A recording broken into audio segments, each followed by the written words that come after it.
Hey there, I'm Lauren, aka the Soap Witch, and I'm the owner of Soap Witch Crafts.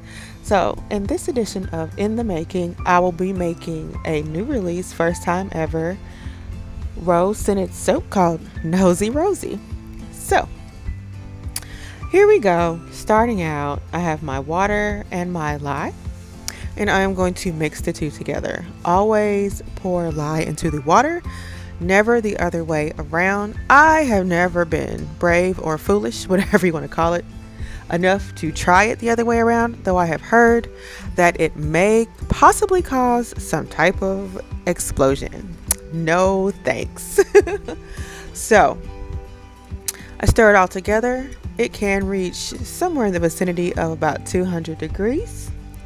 I've already got my oils heated up to close to that temperature as well. Actually, I usually do about 180, 190, because this is a hot process soap. But not only that, but it is fluid hot process or countertop hot process, and that is usually done at very high temperatures. Alrighty, so I usually add sugar, just plain white sugar, to my lye water, and I also add some sodium lactate. So the sugar helps with a lot of things. Both items in the lye water help to keep the soap fluid, and at the end result, the sugar helps with bubbles, and the sodium lactate, which is kind of like liquid salt, helps to make a harder, longer lasting bar. So in the lye solution goes to the oils, and then we stick blend to trace. Stick blending to trace really just kind of looks like a opaque pudding type consistency. It gets a little thicker, and it has become a homogeneous mixture where the oils and the lye water are no longer separate. And then I put the top on and I wait.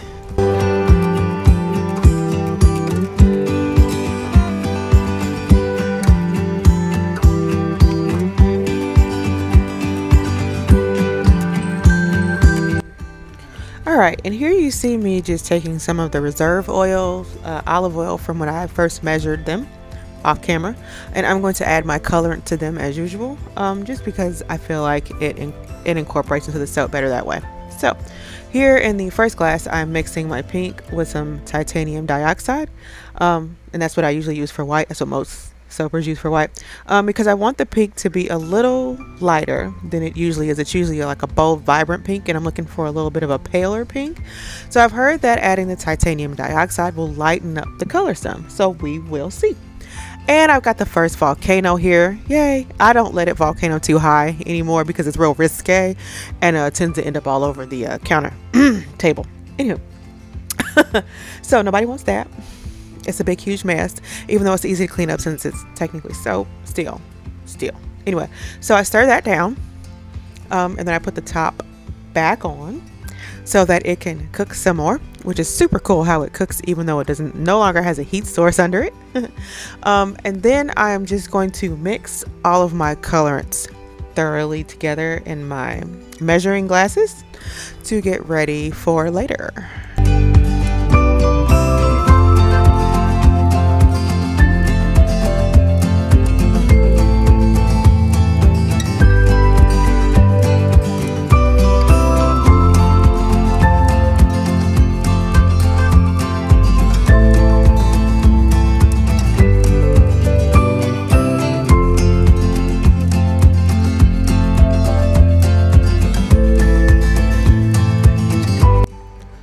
Now it's time to check on it again. So this time I've done something different.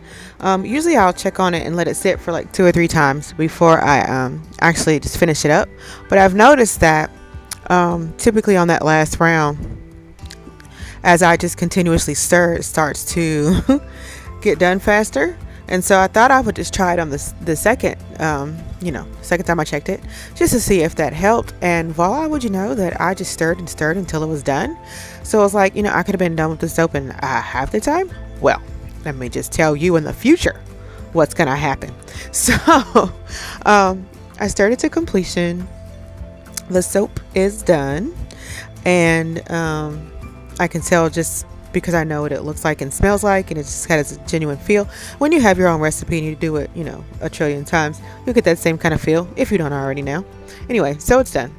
And then it is time for me to get out my yogurt, because the yogurt is another part that helps it to stay fluid.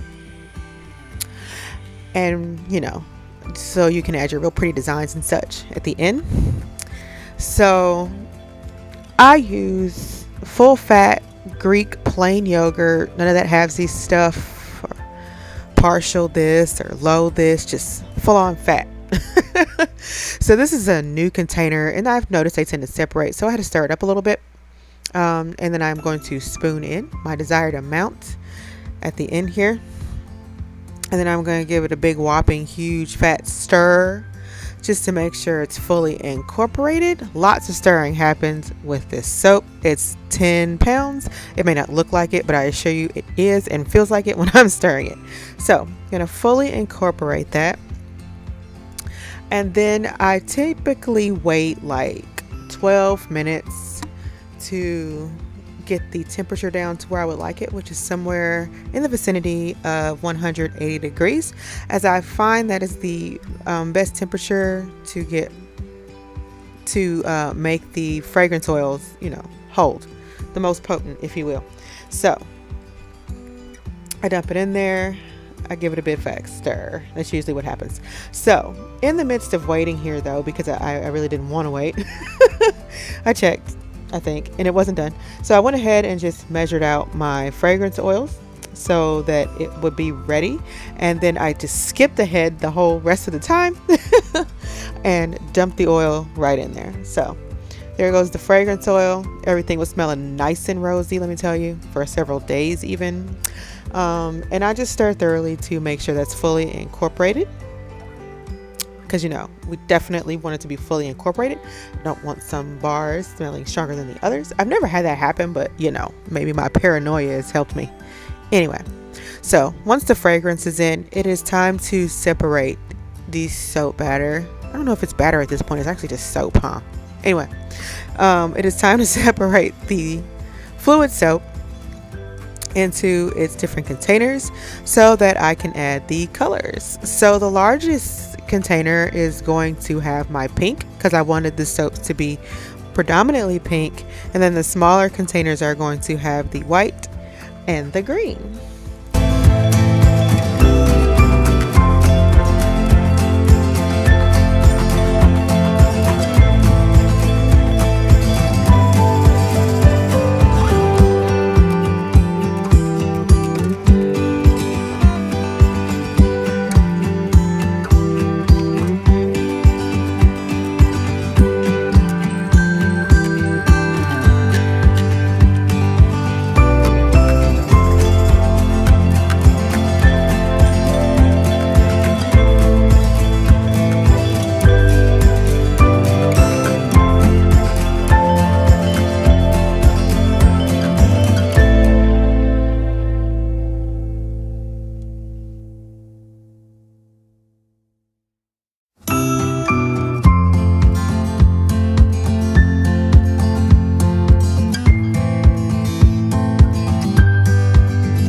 As I was cleaning up, I kind of noticed that my baby wipe kind of turned into a sudsy cleaning apparatus as I went to clean off the table of the soap that had spilled. Fascinating, it's already soapy, and I haven't even gotten into the barf phase yet. So anyway, now I'm just going to fill the mold. Now you guys know I don't really have any special technique. I just kind of dump the color in and hope for the best. So I poured a good portion of pink at the bottom, and then I did some white, and then I did some green on top, ideally for some contrast, but I guess I ought to get it anyway, as they'll merge together, I suppose. So as I go through, I try to eyeball it and just make sure that each mold has, you know, an equal amount of soap in it, because that would just be absolutely dreadful if one of them was like way higher or way lower than the others. I want all of the molds to have about the same amount of soap, so all the bars will be about the same size. So after I carefully, or maybe not so carefully, dump all of the color in, then I'll take my tool and just kind of swirl the inside of the soap just to give it some kind of look or design. And then I will sprinkle the top with glitter, or fairy dust as I like to call it here in Wichita. And then it will be ready to go in the freezer. I usually let it sit in the freezer for 6 hours or maybe even overnight. It just depends. And then I take it out. I usually let it thaw before I cut it because I maybe have broken a soap cutter trying to cut soap that was too firm. Eee.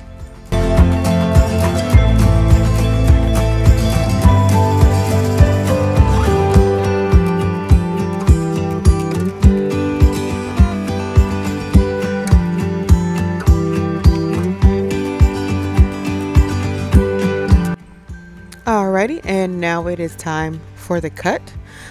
So after I let my soap thaw out, I like to go ahead and just demold it because, you know, how else will I cut it? Usually it's pretty easy because these are silicone molds. I actually think that I let them sit too long. Maybe they needed to be a smidge firmer. You'll never hear me say that because I think they were a bit soft when I took them out, but it seemed to work out. So enjoy the rest of the cut. If you like what you've seen, please subscribe. Thanks for coming by, and I will see you later.